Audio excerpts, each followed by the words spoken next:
So by now you have learned how to write the text and drop various charts. So now we will work with the project page. Yeah, so this is the project. You can change the size over here, and if you increase the size, this is how it is going to be. Okay, so in this I'm going to just design some rectangles and squares, and also you will learn how to add GitHub emojis. So to save the time, I have here created 4 rectangles, and now I'll be adding circles to it.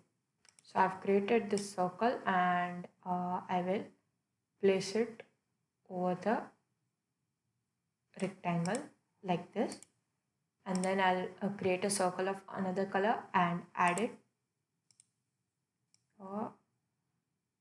Okay, and 2 circles over here.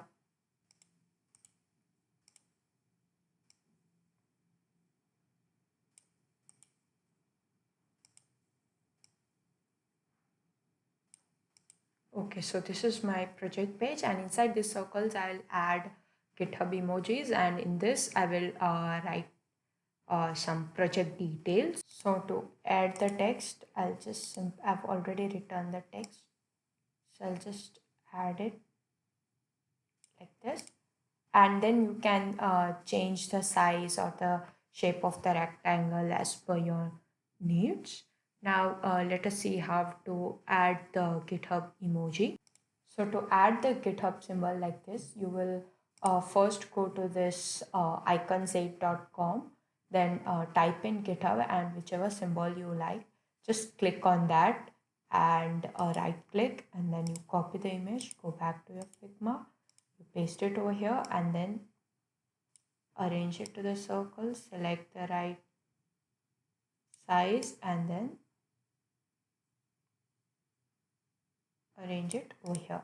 So similarly, we will be adding the icons to the rest of the bubbles.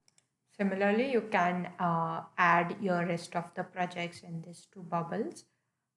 And yeah, so that is it for the My Projects page. And now we will be looking to the contact page in the next video.